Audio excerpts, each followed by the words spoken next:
Nagsimula ang palabas sa isang lalaki na nakatayo sa bintana habang pinapanood ang mga kriminal sa ibaba niya. Ito ay isang grupo ng mga rider ay naninira ng mga sasakyan. Ang may-ari ng sasakyan pagkatapos ay dumating upang alamin kung ano ang nangyayari. Ngunit sa halip ay binugbog siya ng walang awa. Kalaunan ang may-ari ay bumagsak na napuno ng dugo at huminto sa paghinga. Ang mga rider ay humarang din sa pedestrian crossing ng ilang oras. Dito naganap ang mga illegal na transactions na human trafficking, murders at robbery. Ang mga residente sa lugar ay nagpatuloy lang sa kanilang negosyo at hindi nagrereklamo. Habang siya ay nasaksihan ang mga nakakakilabot na pangyayaring ito, walang ibang pagpipilian ang matanda kundi ang tumayo at panoorin lang ang lahat. Dahil nangako siya sa kanyang asawa maraming taon na ang nakalilipas, sa sandaling habarin niya ang kanyang uniforme ng militar ay lalayo siya sa panganib at gugulin ang natitirang bahagi ng kanyang buhay sa kapayapaan.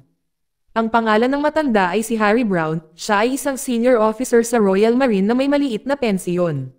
Nagretiro siya sa militar at namuhay ng nag-iisa sa isang warehouse apartment sa malapit sa slums area. Araw-araw na naglalakad siya sa ospital para makita ang kanyang may sakit na asawa. Kahit na siya ay nakoma ay patuloy siyang binibisita ni Harry araw-araw. Pagkatapos ay pumunta siya sa malapit na pub para uminom at makipaglaro ng chess kay Leonard, ang kanyang matandang kaibigan. Nang gabing iyon ay nakatanggap si Harry ng tawag mula sa hospital. Sinabihan siya na ang kanyang asawa ay nasa kritikal na kondisyon. Habang umuulan ay sumugod si Harry at agad na tinungo ang ospital. Dumaan siya sa across pedestrian path. Ngunit natakot siyang makasalubong ang isa sa mga kriminal. Dahil dito ay pinili niyang tahakin ang ibang kalsada. Pagdating sa hospital nabigo siya na makita ang kanyang asawa sa huling pagkakataon at siya ay umiyak ng mapait sa panghihinayang. Kinabukasan ay umiyak si Harry habang inililibing ang kanyang asawa. Pagkatapos ay nagkita si Harry at Leonard. Ang dalawang lalaki ay naglalaro pa rin ng chess.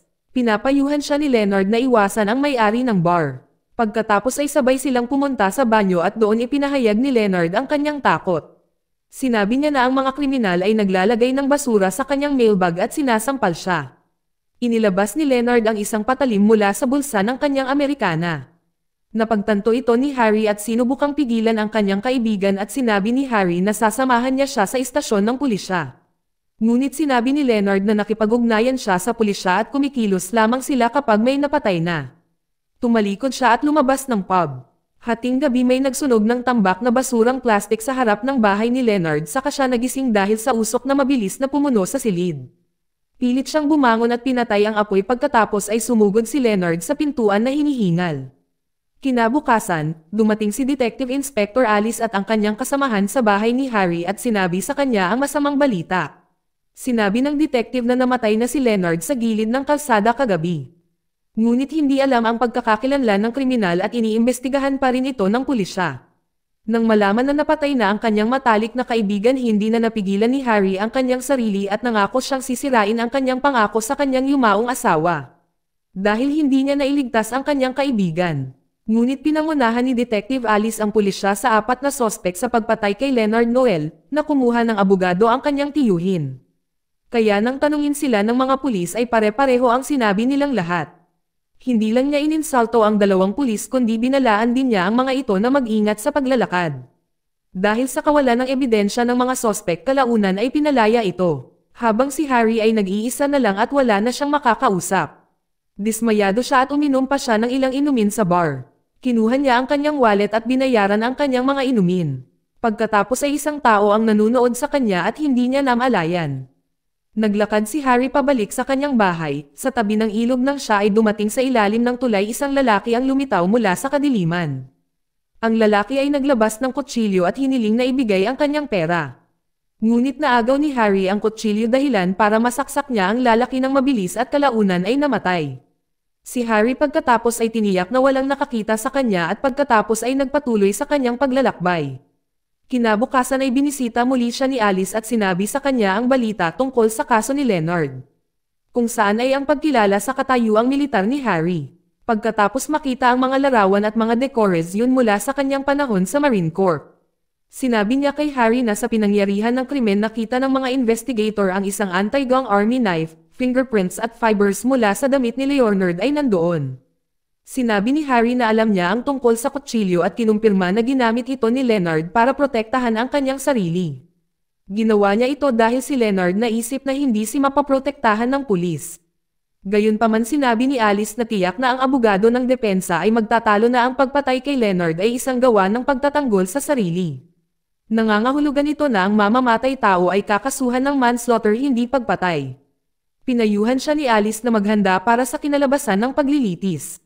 Nagalit si Harry at pinaalis sa kanyang bahay si Alice. Pagkatapos ay kinuha ni Harry ang kanyang mga gamit at kumuha ng gamit at kutsilyong militar na ibinigay sa kanya ng kanyang asawa. Nagsimula siyang magplano ng kanyang paghihiganti at sinundan ang isang adik sa droga sa kanilang bahay sa gabi. Sinabi ni Harry na naisipan niyang bumili ng baril para barilin ang mga huni ng mga kalapati sa kanyang bubong. Dinala nila siya sa bakuran kung saan ito ay tinataniman ng ilegal na halaman. Pumasok si Harry sa marumi at madilim na loob. Nakita niya sa sofa na may nakaupo na isang babae na may naka-inject ng isang bagay sa kamay nito. Nakita rin niya ang video ng pananakit nito sa telebisyon na puno ng galit. Kinuha ni Harry ang kanyang baril at tahimik itong inilabas at inatake niya ng kutsilyo at baril ang lalaki. Dinala ni Harry ang babae sa isang nakaparadang sasakyan. Nakakita siya ng isang jar ng gasolina at sinunog ang buong gusali. Dinala ni Harry ang babae sa hospital sakay ng sasakyan at pinasok ang isang balumbon ng pera sa kanyang damit. Bumusina siya ng malakas at pagkatapos ay umalis siya. Pagkaraan ay nagpagamot ang babae at nakakita ng maraming pera ang mga medic sa kanyang damit. Ang detective na si Alice at ang kanyang mga katrabaho ay pumunta sa hospital at ang babae ay naghinala na may mali. Dahil ang isang normal na kriminal ay hindi babarilan ang isang babae at pagkatapos ay ihahatid siya sa hospital. Sa kabilang banda si Harry ay tumungo sa simbahan at inilagay ang laman ng bag sa kahon ng donasyon. Pagkatapos ay pumunta siya sa sementeryo upang magpaalam sa kanyang pamilya. Ngayon ay sisimulan na niya ang kanyang planong paghihiganti. Si Harry ay dumungaw sa bintana na pinagmamasdan ang mga magnanakaw sa ibaba. Sa wakas ay may pagkakataon siya para patayin ang isang kriminal. Matapos siyang patayin dinala ni Harry ang isa sa mga thug na isang miyembro ng gang sa itaas para tanungin siya. Kinuha ni Harry ang isang leather pipe at sinigawan siya. Sa wakas ay ipinaliwanag ng thug ang nangyari. Inamin niya noong gabing inatake nila si Leonard siya ay binugbog. At ang salarin ay isang lalaking nagngangalang Noel na pumatay kay Leonard gamit ang kanyang army knife. Matapos na ibinigay ng gangster ang video na kanyang na-record sinaksak nila si Leonard ng kutsilyo. Si Harry ay galit na galit sa paraan ng pagkamatay ni Leonard. Ikanadina niya ang lalaki at dinala sa bangkita na parang aso. Sa ibang lugar si Noel at isa pang thug ay nasangkot sa isang kakilakilabot na sitwasyon. Sa isang shootout ang nakakadena na thug ay pinatay ng dalawang takot na kaibigan ni Noel. Ilang sandali matapos na patayin ni Harry ang isa pang thug. Sa kabila nito nagawang makatakas ni Noel. Si Harry ay nagpupumilit na humabol at kalaunan ay naubusan siya ng hininga dahilan para bumagsak siya sa lupa. Bago mawalan ng malay inihagis ni Harry ang kanyang baril sa ilog. Kalaunan ay natagpuan siya at kalaunan ay dinala siya sa hospital. Si Detective Alice pagkatapos ay pumunta sa hospital upang makita siya. Sinabi ng doktor na nahihirapang huminga si Harry at hindi nakasagot sa mga tanong ng pulis. Gayunpaman, nakita ni Detective Alice ang pulbure sa kanyang jacket na hinala niya na ang dalawang pinaslang na lalaki ay nauugnay sa pagpatay kay Leonard at nagsimulang maghinala kay Harry. Ang detective pagkatapos ay bumalik sa istasyon ng pulisya at ipinaalam sa hepe ng pulisya sa kanyang mga pananaw at hinala. Hiniling niya na ang mga damit ni Harry ay masuri para sa pulbure. Ngunit hindi inakala ng hepe na ang matandang ito ay maaaring pumatay ng ilang mga tao sa mabilis na sunod-sunod. Dahil sa dami ng kaguluhan sa lungsod sa mga araw na ito ang hepe ng pulisya ay walang oras para makinig sa kanyang mga mungkahi. Sinabi pa ng hepe kay Detective Alice na ihulog na lang ang kaso ni Leonard. Ang police forces pagkatapos ay nakipaglaban sa pag-aalsa sa lungsod.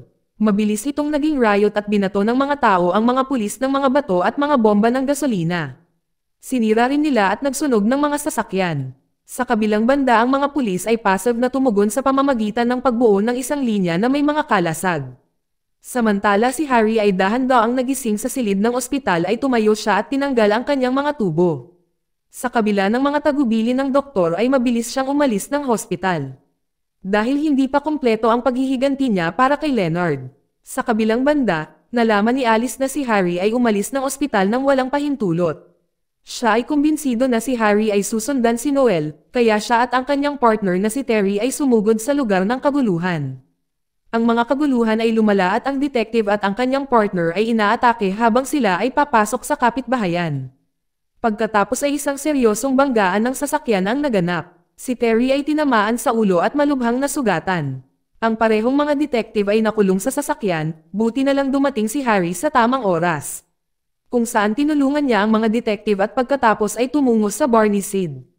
Nang makita sila ni Sid sinabi niyang tatawag siya ng ambulansya. Sa loob ng bar si Detective Alice ay nakakita ng isang baril sa sinturon ni Harry. Ang kanyang mga hinala ay nakumpirma sa puntong ito. Napagtanto ni Harry na alam na ni Alice ang katotohanan at sinabi na ang mga bastard na ito ay ginawang sport ang pagpatay ng mga tao. Kaya kailangan niya silang turuan ng isang aral. Ngunit sinabi sa kanya ng detective na kung papatayin ni Harry si Noel ay papatayin siya ni Sid dahil si Sid ay uncle ni Noel. Si Harry ay labis na nagulat nang marinig niya ang balitang ito. Tila tama si Leonard nang sinabi niyang walang ginawa si Sid kundi saktan ang kanyang buhay. Pagkatapos ay pinuntahan ni Harry si Sid na may dalang baril at nagulat siya nang makitang nagtatago si Noel doon. Nalaman ni Sid kung ano ang nangyari kay Leonard at sinabi kay Harry na hindi pinatay ni Noel si Leonard. Ngunit ibinigay ni Harry ang cellphone na naglalaman ng video kay Sid at inangkin na pinatay si Leonard at ni-record ang buong pangyayari sa cellphone ni Noel. Si Harry nagsimulang makaramdam ng pagkahilo. Lumapit si Sid at tila nag-aalala sa kanya.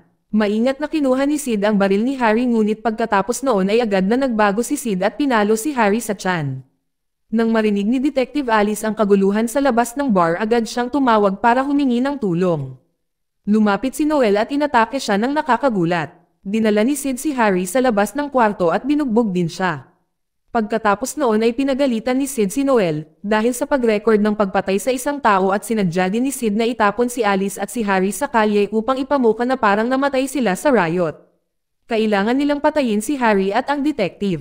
Kaya malungkot na nilagay ang kamay niya sa ilong at labi niya hanggang sa huminto ang paghinga niya. Ginawa din ito ni Noel kay Alice. Ngunit nagising si Harry at kinuha ang baril mula sa kanyang medyas pagkatapos ay binaril si Noel, bumagsak siya at namatay. Nang mapansin ito ni Sid ay binaril niya si Harry sa balikat at nilapitan siya. Pagkatapos ay itinaas ang kanyang baril upang barilin si Harry sa ulo. Sinabihan siya ni Harry na barilin siya. Sa sandaling iyon ay nakita ni Sid ang dalawa mga pulang tuldok sa kanyang dibdib at agad na napatay siya ng sniper. Kalaunan ay natuklasang tuluyan ng nabura ng mga pulis ang drug cartel at ang masasamang puwersa ng mga tulisan sa lungsod. Sa press conference sinabi ng isang reporter na napaulat na ang isang dating naval commando ay may pananagutan sa maraming pagpatay bilang isang pag-anti. Ang hepe ng pulisya gayunpaman ay itinanggi ang mga tsismis at inihayag na si Alice at Terry ay bibigyan ng medalya ng karangalan. Samantala naglalakad si Harry sa magandang courtyard kung saan ang daanan ay tahimik na at wala ng mga tulisan. Dito nagtatapos ang kwento. Salamat sa panonood kaibigan.